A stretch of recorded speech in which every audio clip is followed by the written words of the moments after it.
Welcome to the Designing Hollywood podcast in association with the John Campea Show. I am your host, Robert Meyer Burnett. The Designing Hollywood podcast show is dedicated to all things movies, the movie industry, and its talented professionals. Hi, I'm Gilbert Musali, the new president and CEO of Western Costume, welcoming Designing Hollywood back to Western. This is our men's tailor shop where we're custom making clothes all the time, alterations. This is our women's custom made. We can make anything you guys need us to make, alter anything. We can deck out a full army if you want in our military department. Thank you, Designing Hollywood, for coming in to see Western Costume. Hope to see you soon. Today's guest is the first woman to win the Best Cinematography Award from the Australian Academy of Cinema and Television Arts for her work on Baz Luhrmann's feature, Elvis. She was born and raised in Bundoora, an outer suburb of Melbourne, in 1963. She became interested in photography while a student in high school, and after graduation, she studied film criticism and cinema studies with John Flaus. She apprenticed as an assistant on several documentaries and music videos before shooting her first feature film, Return Home, at the tender age of 25. She has 29 screen credits, including The Mountain Between Us, Hidden Figures, which, God, I love that movie, Parklands, The Well, Lantana, Australian Rules, Shattered Glass, and another movie I really love, Australia itself. She has filmed commercials for Nike, Toyota, Caltress, Singular Wireless, Foxwoods Casino, and most notably, the spot for Chanel No. 5, the film directed by Baz Luhrmann and featuring Nicole Kidman. Collaboration with colorists is key to Walker's process, and she works closely with them throughout to achieve the desired aesthetic effect in her films. Without further ado, it is our great pleasure to welcome award-winning cinematographer Mandy Walker to the Designing Hollywood show. Mandy, it is great to have you here.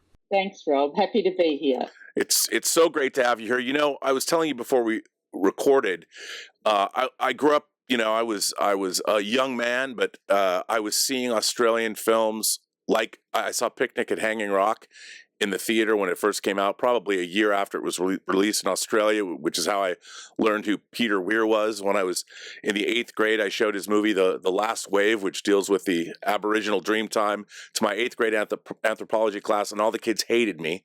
They're like, what was that? But it led to a fascination with the burgeoning Australian film industry. And of course, in the 80s, or in the late 70s and 80s, we got George Miller's Mad Max movies, but then there was a whole slew. I mean, Peter Weir came to America and made movies like Witness. And with the Australian film industry, the music was exploding as well. Bands like NXS and Midnight Oil, Beds Are Burning was a big alternative track over here. And it was a time that always struck me as being really, like, I kept thinking, God, what must it be like to live in Australia in the 80s? And a movie that you worked on, Dogs in Space, that starred Michael Hutchence, that was actually about a movie about a band in Melbourne. Yep. What was it like for you, you know, as a young person starting out in the industry, and were you always interested in film? And how did you begin your career in such an exciting place at such an exciting time? Well, my parents always took me to the cinema from a very young age. We went all the time, like once a week, something like that. And my mum took me to art galleries. And when I was at high school, I loved being a photographer. And I had a black and white dark room in my backyard that my father built for me in the shed. And but as you say, it was a great time for Australian cinema and music, and I think that a lot of that did influence my decision to become a cinematographer, because I loved art, I loved photography, I loved cinema, and I also loved storytelling. I was a big reader, and music, as you say. And so all those things put together seemed to me the ideal job was to be a cinematographer.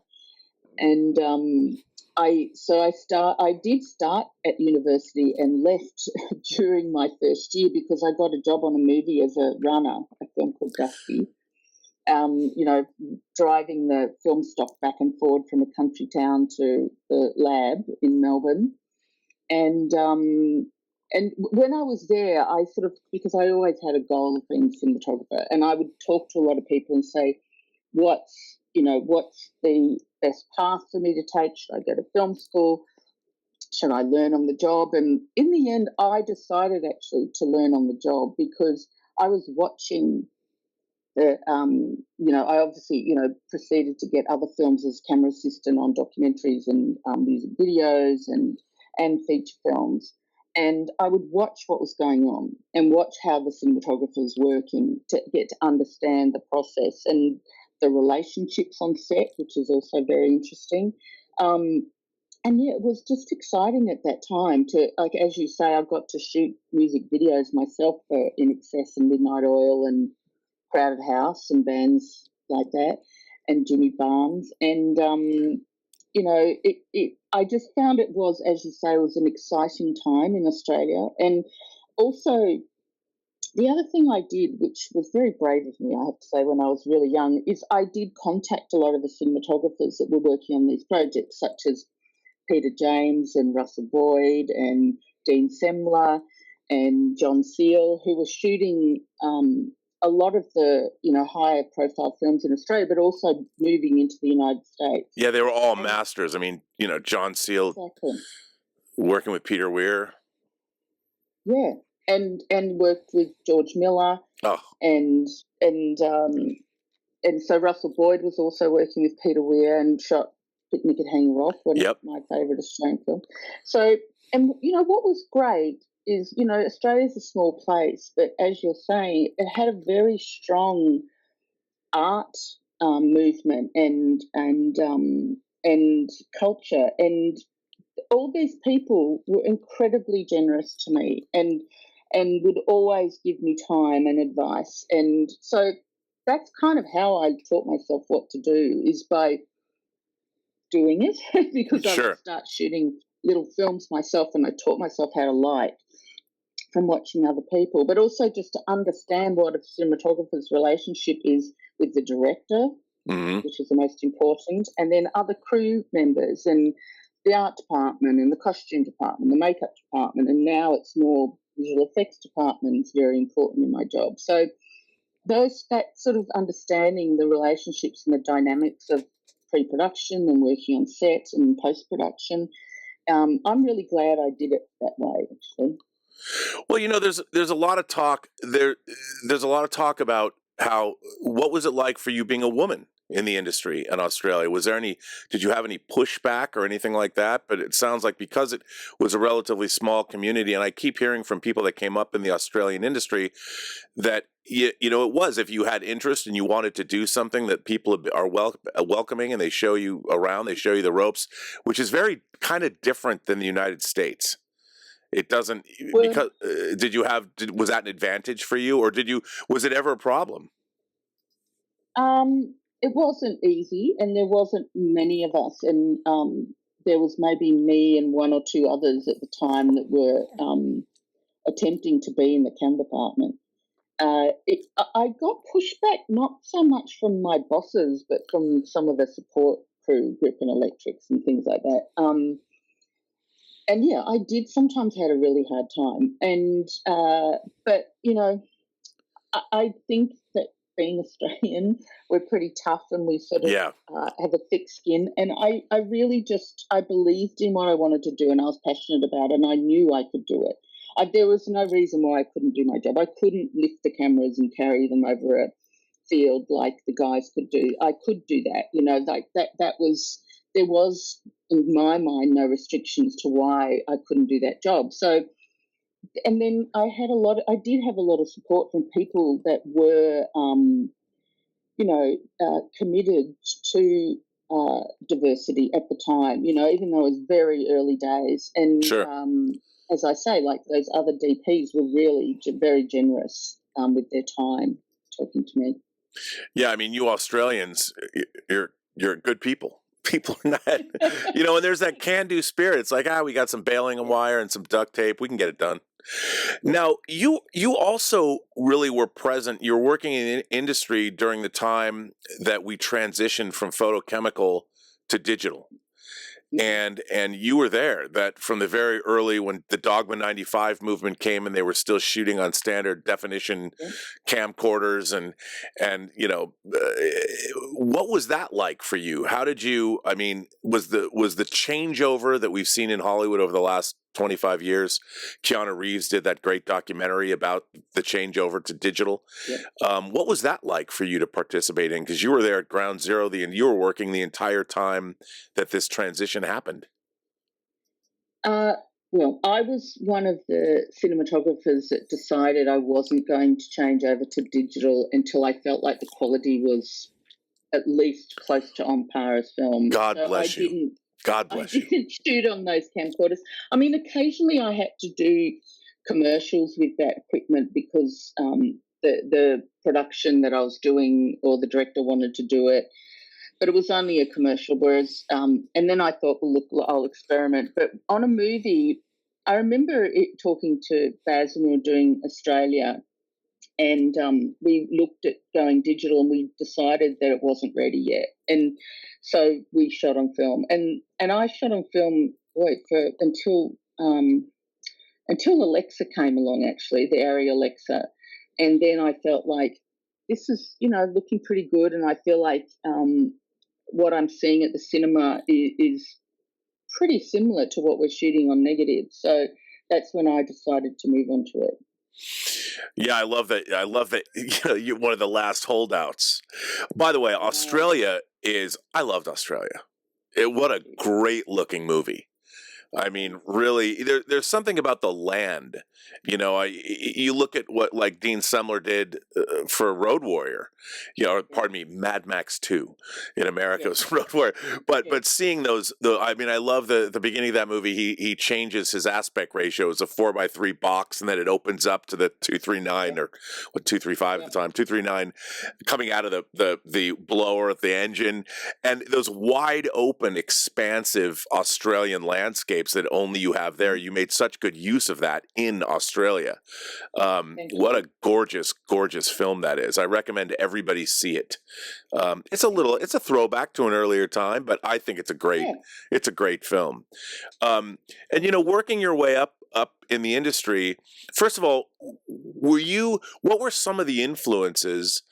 Like when you were looking at other films growing up, what kind of films do you admire in terms of their cinematography? What were some of your touchstones?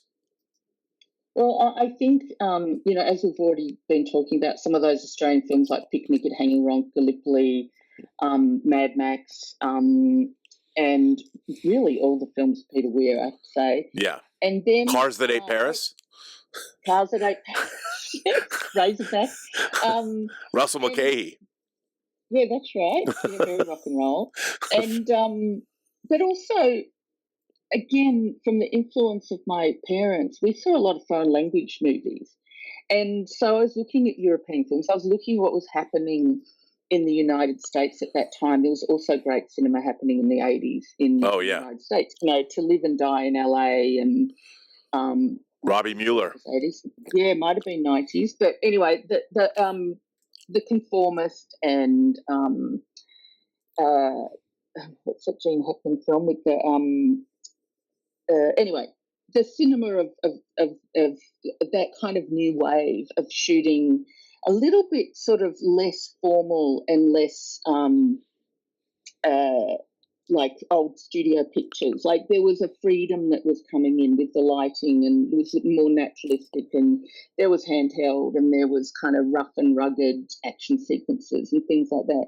But also European cinema to me was like representative of another way of looking at the world and the environments and the places. As you say, it depends where you grow up, your influence, how art influences you and your environment. And so I really embrace, as you say, people like Robbie Mueller and how he saw the world, Paris, Texas and films like that. And, My American Friend of those Jim Wenders films. So I kind of try to take all that in, because I think for me, every time I shoot a movie, I look at it as a completely new entity, and I don't kind of make a decision straight away, well, this is a genre of say, a Western, I'm going to follow these rules. I look at kind of all the other elements, the story for one, the environment, the characters, and how to tell a story to an audience in a fresh way.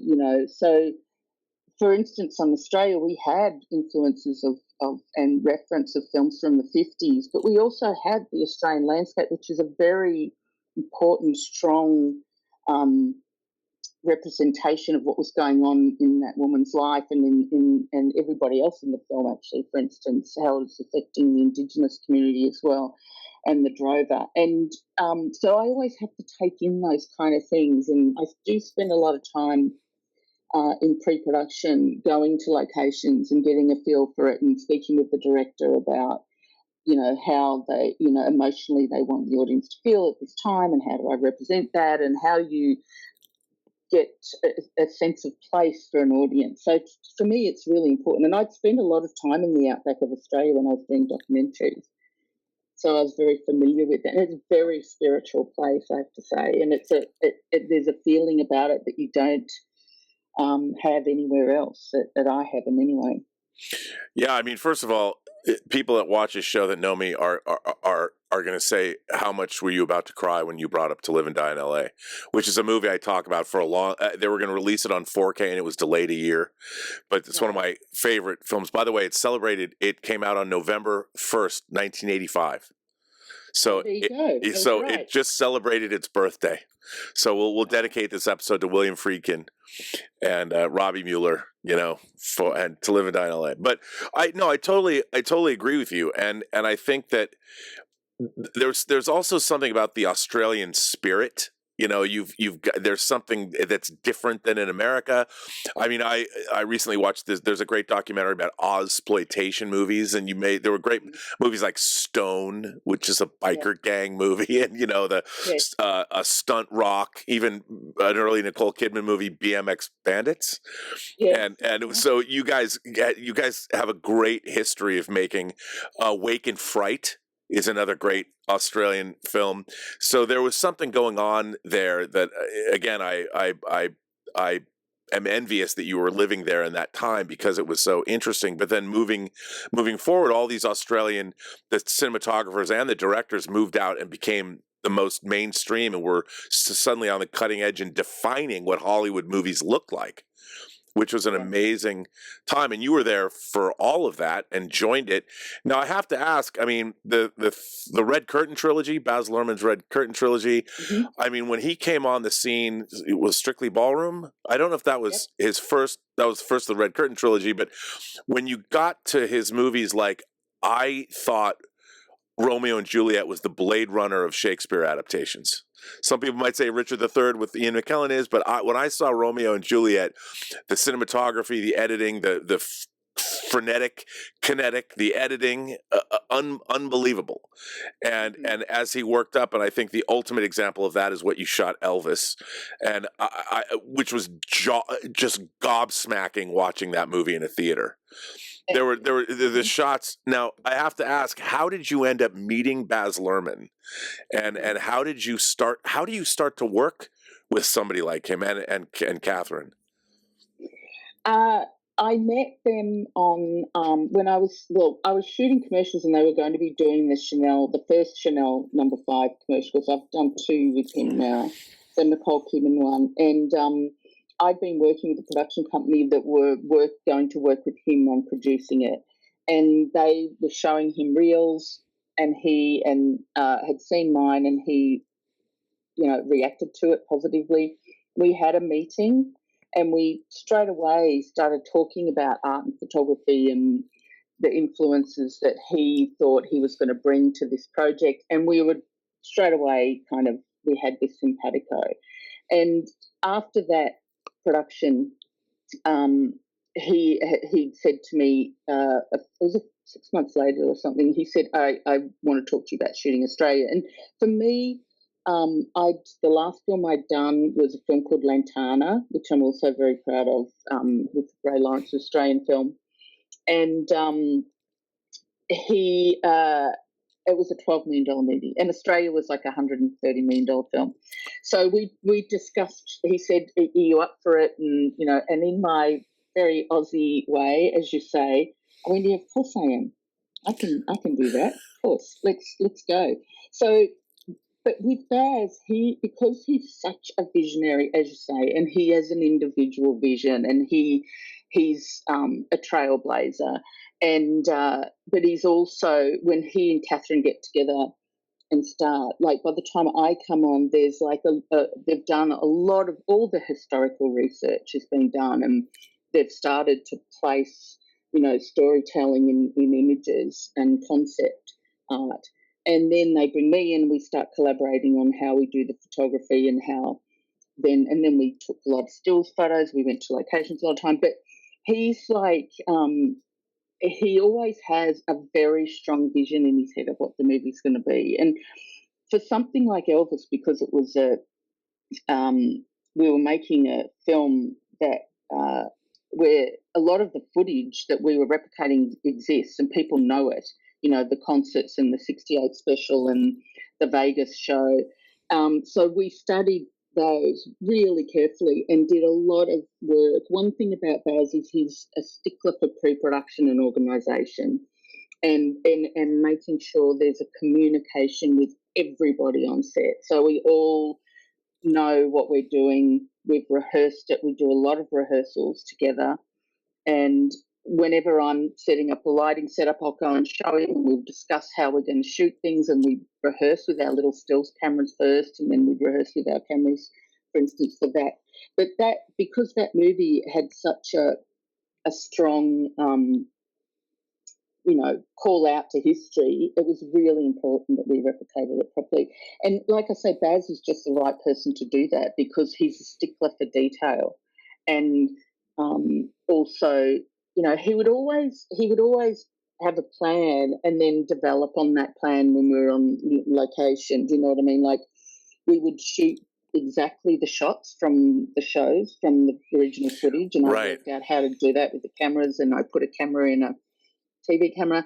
And then there was the drama of the movie, and so he took like another point of view, whereas that was about the connection of the characters and the emotion of the characters. So it's such an exciting movie to work on because of all those things. But to have a master like him who's totally all over and very clear vision of what he wants it to be is how it works, Well, one of the things about his movies is the amount of, I come from an editorial background, and the way the camera is constantly moving. I don't think anyone moves the camera or gets as much coverage as he does. And is it ever daunting?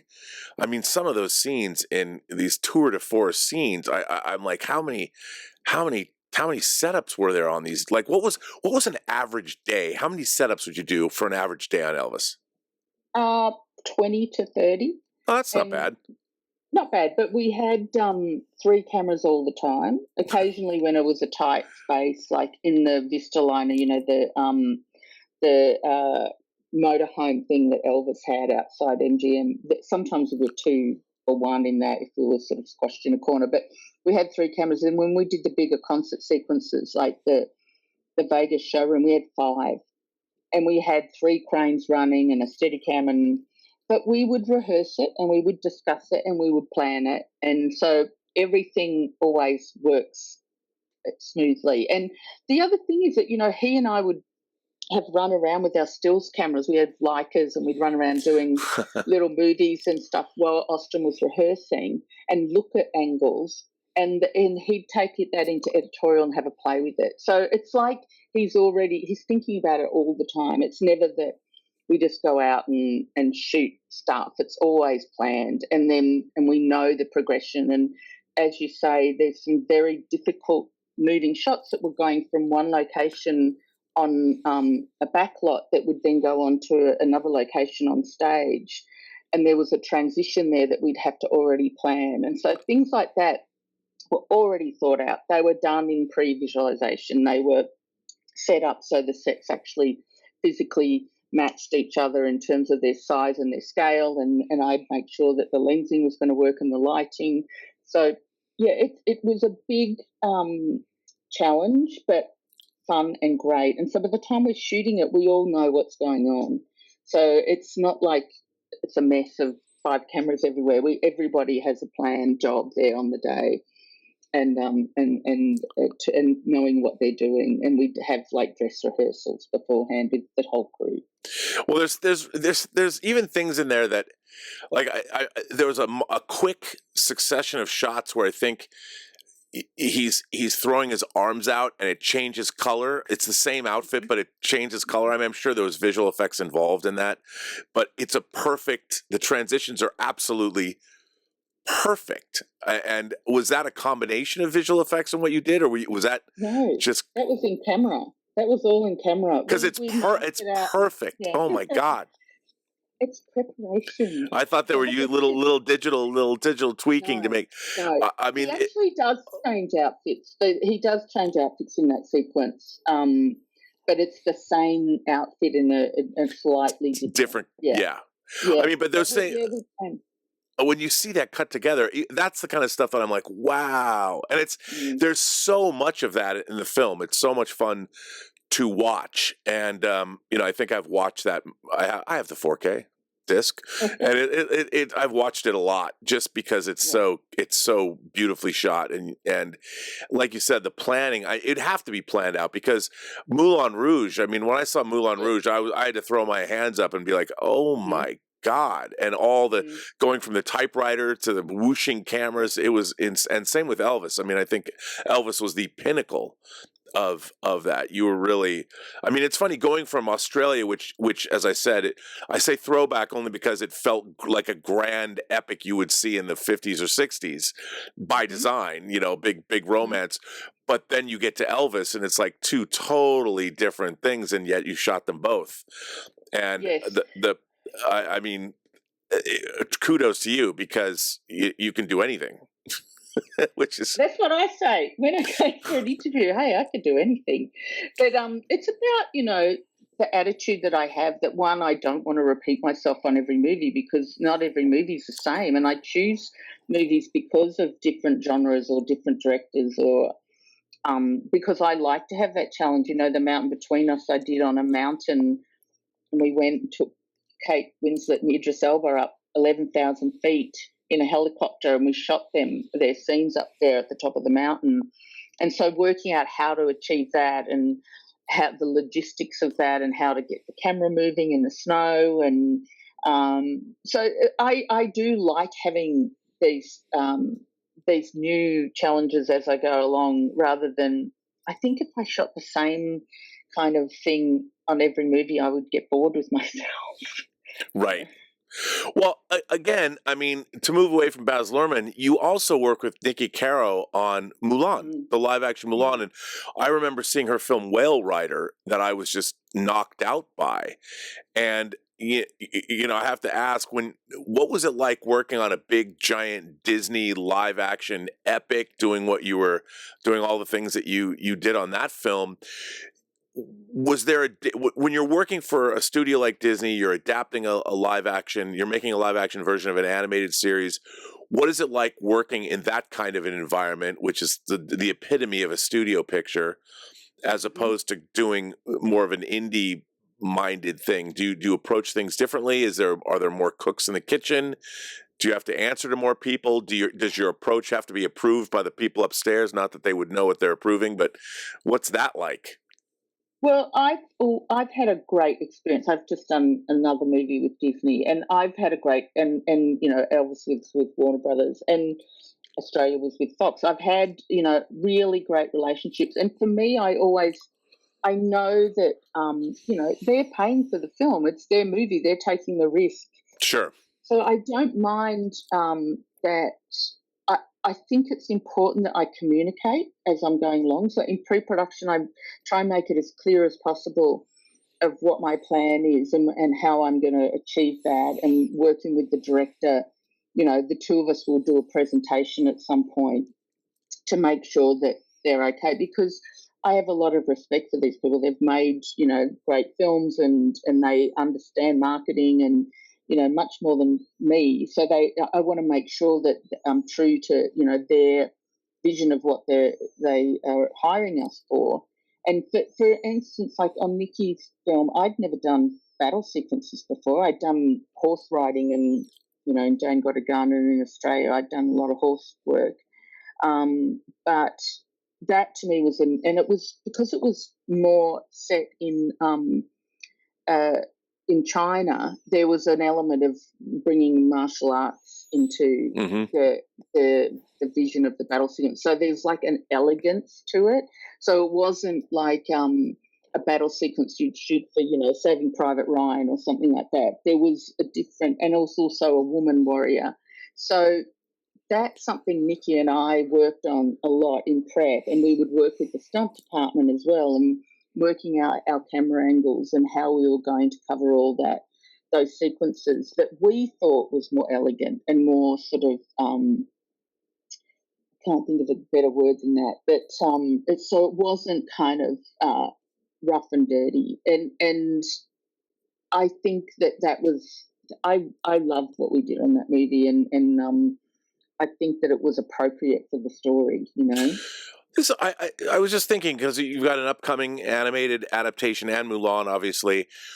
Do you have any fealty to the color palette of the original animated films? Like, if you look, because there's a lot of reds in Mulan, and I'm sure that there's a lot of blues and whites in your upcoming movie. And do you design a palette that's redolent of the animated film?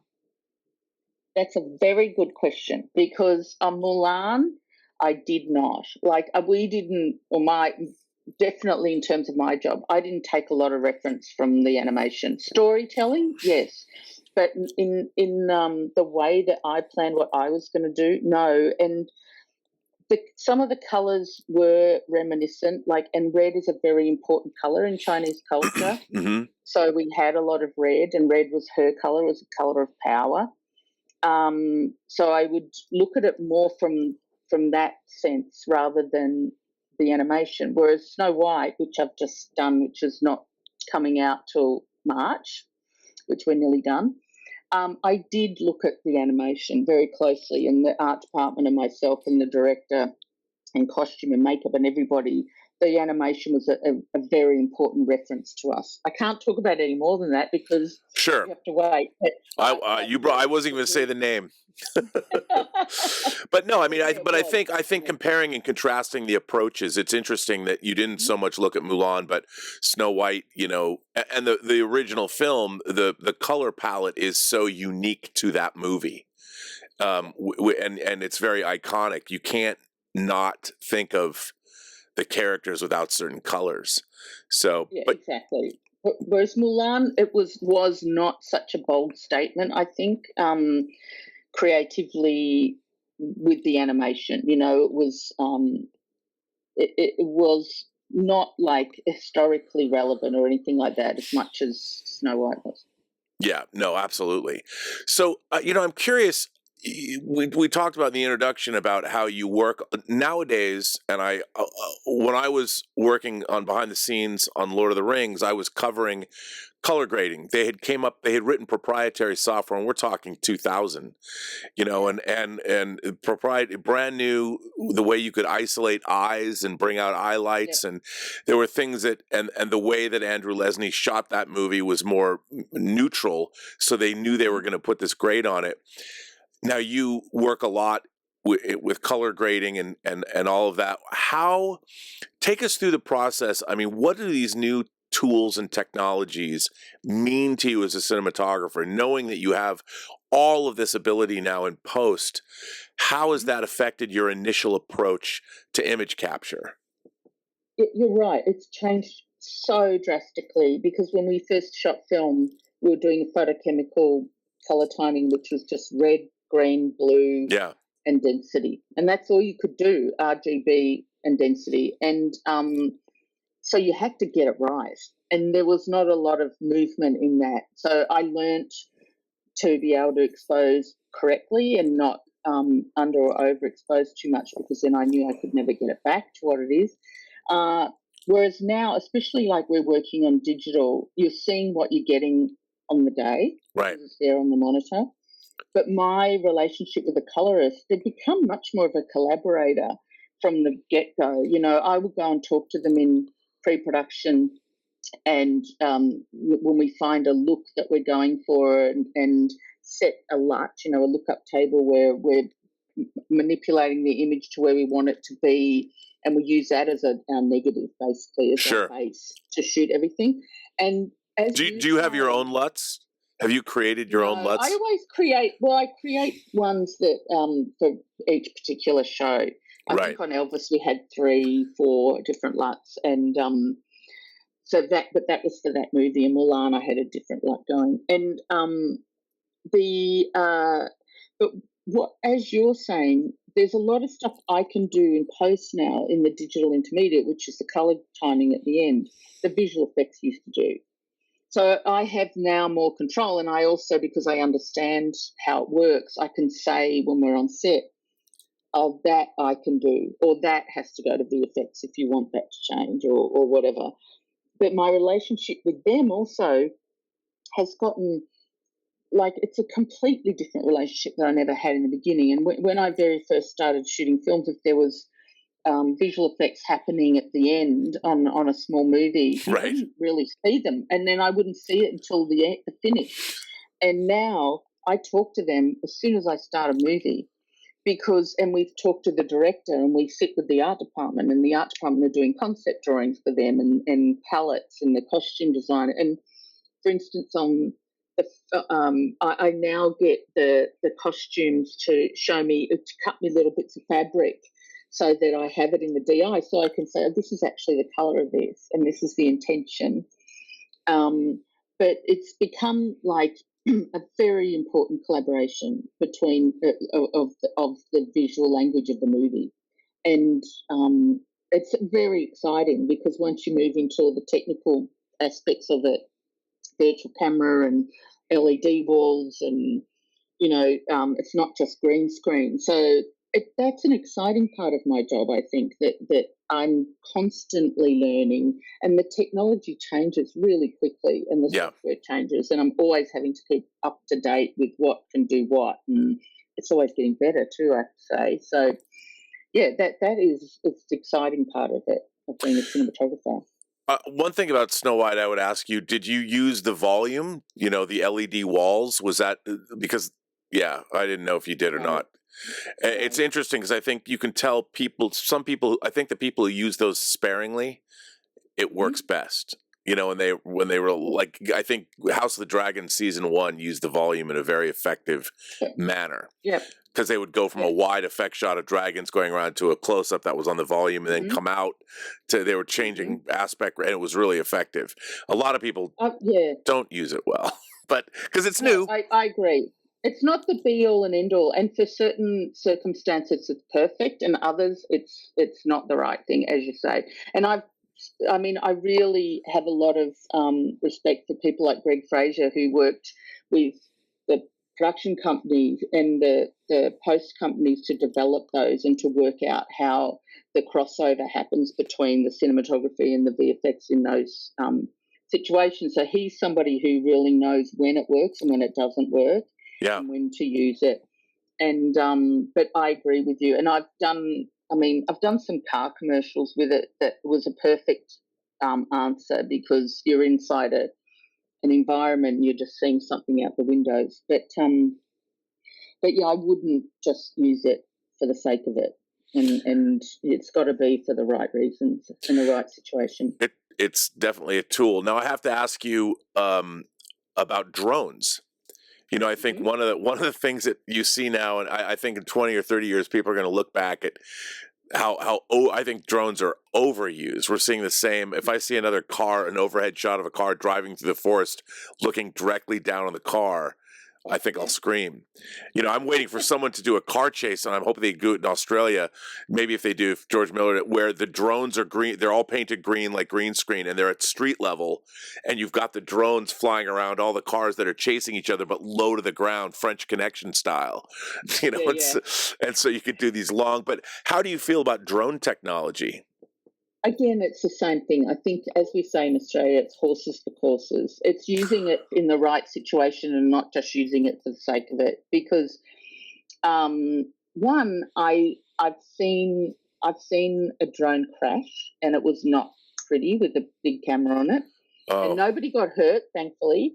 And also, but I have used them a lot. But sometimes I'll go back to using a traditional helicopter because it's not always a shot for a drone. It could right. some of them are meant work better with a helicopter. So yeah, I err on the side of being safe because they can go crazy, and they've got blades spinning around them, and they can do a lot of damage. But in the right situation, they are the right choice. And it's like anything. It's like a crane. It's like a Steadicam for me. It's a tool in the toolbox, and it's got to be brought out at the appropriate time. Sure. Yeah, because I know it just seems they seem overused, especially for establishing shots. But although, sometimes they're cool. With Michael Bay's movie Ambulance, I mean, with the drone racers with cameras, that was insane. Yeah. Of course, it got old very fast, but it was still. Yeah. It was. Well, was it's still. like you're saying about LED walls, is that some people go crazy when some new piece of equipment comes out, and they just want to use it for the sake of a new piece of equipment, Right. which I don't tend to do, or I don't encourage it either. One of the things too that we didn't really talk about, but that happened in addition to Australians moving to America, a lot of Brits, the British commercial world. You had people like Adrian Lyne and Ridley Scott and Tony Scott, and they came to America and they brought that sort of British single light aesthetic, that very contrasty, people walking under bridges and they're almost silhouette with one light shining down, and I loved all that. I mean, I love that whole British invasion, of that. Do you think that now is it possible to make to advance cinematography and push it even further than we've seen? Is there a place to go with it, or we're getting new tools, but is cinematography going to stay the same? Or is AI going to somehow enhance it? Are you going to be able to sit back and take one shot and then use AI and move the camera around so you don't have to move the camera anymore? I know I've been involved in a lot of discussions on AI. I mean, we already use AI, so it's already in our toolkit, as we say, for some things. I think again, when it's appropriate, I don't think. And I don't want the situation to get where cameras and movies are being made in a computer completely, unless it's animation, uh, because and to not have a cinematographer involved. I think that's why a lot of cinematographers, including myself, just try and make sure that we're keeping abreast of all the new technology so that we can be part of it. Like. That's the thing about, like I was saying about VFX. Now I'm involved a lot in the post-production or discussions of post-production with them, because they want my input and they want a succinct visual language to the movie, so you don't all of a sudden jump when you move into VFX. Sure. And I know Jim Cameron has been an advocate. I was on a panel with him, and he was talking about. He said, no matter what I do, I'm not going to keep the cinematographer out of it. They're the person that I talk to about the look of the movie and the way that we're going to shoot it, whether it's in a virtual world or whether it's real. And so it is a relationship, and we have a talent that you want to bring to a movie and keep that consistent. I think that just for your other part of the question, there is a fashion of cinematography that that can come and go, and as you say, the Brits brought in that kind of look, and we talk about To Live and Die in LA, and Robbie Mueller, for instance, was a big influence on working on lower budget films with hardly any lights, and that was where and the same for those Australian movies. So I think that also with new technology now, LEDs are out and they can be any color that you want very easily. So then that creates a fashion of a certain type of look. So I think it's always evolving. And then lensing, and cameras, and we're shooting 65 again, and then people are going back to film and back to 16 mil. Like, it's exciting to me that it doesn't sort of stay still ever. Yeah, no, I love hearing you say that because it's there's an ineffable quality to a photochemical process. I like seeing, like, Quentin Tarantino. I don't think is gonna. He's been. I guess he says he's only gonna make one more movie, but I can't believe that of him. But looking at the his film shot. I mean, when he made The Hateful Eight. Yeah. I mean, that with that aspect ratio and wide Yes. gauge filmmaking. Now let me ask you. This is kind of a pet peeve of mine that I've noticed on a lot of TV shows, streaming shows on Netflix, in terms of like how many nits are available to finish. And it seems to me that shows are just getting, sometimes they crush the blacks and the details there, but they get rid of it all. And it seems like they're over processing a lot of what we're seeing, and they're losing detail from beautifully shot images. Do you feel that there's, I don't know. I mean, I don't know how much TV work you've done in terms of if there's, working for these streamers, but it seems like sometimes there's like a streaming look that I don't Uh, particularly enjoy. I'm like, you've got all I this know what you detail mean. there, Yeah. Again, I think it's a fashion of let's go dark. We can go dark, and a lot of these cameras can shoot now in really incredibly low light. Yeah. And I think people get all excited about that. And I agree with you. I think sometimes it can look muddy, and there is no detail in there. And for me, sometimes images, if you don't have detail or highlight somewhere, it becomes two-dimensional. Whereas the way that I light is to create three dimensions as much as I can, Yeah. whether it's focus or lighting or just the crispness of the image or not, And it's another kind of fashionable look that's going on right now that some people love, and I'm with you. I don't particularly like it all the time because I sometimes think that why can't I see the actor's face when they're talking? Like, I want to see their face when they're talking. Yeah. That kind of thing is where I get annoyed a little bit. Well, and also when you're seeing things, I mean, there was always. I remember when they broadcast the episode of Game of Thrones in the 8th season, The Long Night, when the White Walkers laid siege to Winterfell. People were complaining they couldn't see anything, And when you get I get the Blu-ray or the 4K, it looks fantastic. But when you're watching it broadcast over, you can't see anything, and part of that's compression. But it's so frustrating that it seems like certain people aren't talking to other people, so you have to wait and get it. Now, how involved with you, speaking of home video, how involved are you? Like, I mean, Elvis looks incredible on home video. I'm a huge physical media guy. I have thousands of movies, and I'm always buying more stuff until however long that's going to last. But how involved are you, or maybe not at all, but in terms of the home video versions, are you doing different color timing for that, or do you oversee the final release? Does Baz Luhrmann get involved in that as well? Baz and Catherine Martin are very involved in that, and the editorial department. So all of us together, and I try and make sure I am too, and I go through, because there is a different way of color timing: the HDR version, the SDR version, Dolby Vision version, the the normal DCP that goes to a cinema.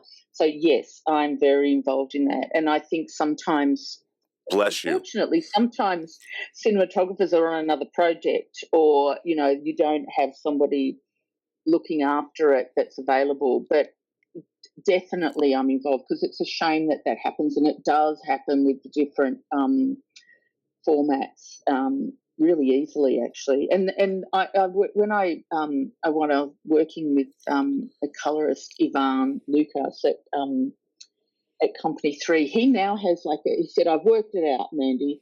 When I go to HDR, I've got this formula, and I start with this formula, and then I work from that. And it's really smart, actually, because there is a thing that happens when you go to HDR. The highlights get brighter, the shadows get darker, the colors get a little bit more saturated. So he already has like a LUT or a lookup table that he puts straight away on. So again, it's an ever evolving thing, and to keep on top of it all is difficult. Well, yes. Look, I grew up as I'm a big fan of anamorphic photography, Yeah, and I know that with a less depth of field, and a lot of people, yeah, James Cameron's never worked in anamorphic. He's always shooting spherical and matting things around to make it the way he wants it to be.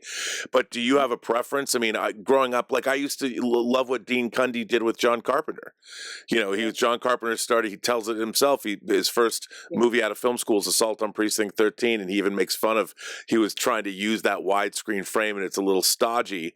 But when you yeah. see directors, he shot everything for the most part in widescreen. With CinemaScope, Panavision. Mhm. Do you prefer? How do you prefer to shoot? Do you like anamorphics? Do you only shoot spherically? What are some of the things you like? For me, again, it's what is appropriate for that movie. I mean, on Elvis, we shot two formats. We Yeah, shot spherical for the early part of his life, and then we shot anamorphic in the 70s because anamorphic was representative of that period. Was when, like you're saying, it first came out. It was all like something new and different, and yeah, every film was shooting anamorphic. But it does kind of in people's minds, even if it's unconsciously, it's a reference to that time period. So I do whatever's right for the storytelling. And I've shot all formats and 65 and 35 and 16 and film and digital and anamorphic and spherical and widescreen and wide, a large format. But again, I do a lot of testing, and if I have an idea in my head at what I feel is right, then I'll test it against other things and talk to the director and say, does that feel right to you? And it's like when I work with first time directors, I go through this process with them. And, a couple of times, when I did Shattered Glass with Billy Ray, and who's a fantastic director and a great guy, and he said, but Mandy, I don't know anything technical. And I said, you don't have to. You just have to tell me if it feels right, and that's where you go on your gut reaction and look at it in that sense. Don't worry about what it is or how I've done what I'm showing you. Just tell me if it feels right. And that worked for us on that movie, and he learned a lot from that. So yeah, that it is always a different feast for me, and I start from scratch every time. right. Well, we really didn't get into that, but when you first how do you start? Do you talk to the director first? Does it start with you with a script? And like when you're reading a script, you sit down, you're gonna make this project. Do you sit down with a pen and paper? Do you make notes? How does it begin for you? I'm sure everybody does this differently. For me, I'll normally, before I talk to the director, I'll read a script. And so they're the two reasons I'll do a movie. If I like the script and the director, I feel like we're going to make a good movie together. And so when I very first read it, I read it like I'm reading a book. I read it as a story.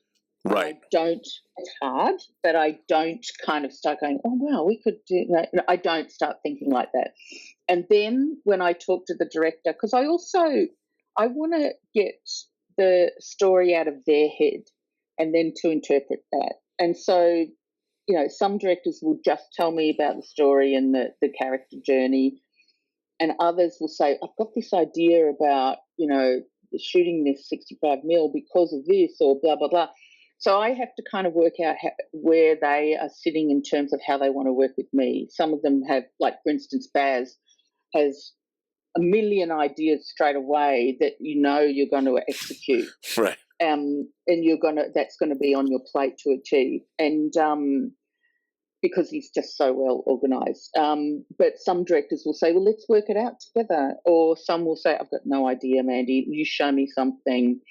Let's find some reference and do some testing, shoot some tests, and we'll go from there. So that's like my next meeting. And then working with the other departments and getting on the same page, having a lot of meetings with, like we're saying, VFX, art department, costume, makeup, and making sure that there's a cohesive vision there. That, if someone says to me, like, for instance, on Hidden Figures, the costume designer and I had a really important relationship because where Katherine Johnson came into this world as a first woman and this first woman of colour to be in a room of white guys And how are we going to make her pop out? It's really important what she's wearing. And she did traditionally wear bright colours, so it worked, in real life. And then there's me talking to Wynne Thomas, who's a production designer, and saying, I think the walls need to be dark in here. They can't be white. There's all these white shirts and we can't have all this white walls. So we worked out a way of doing things like that. So, and then creating, that helps again, like I was saying, creating a more three-dimensional image is how you have put colour and contrast in front of each other.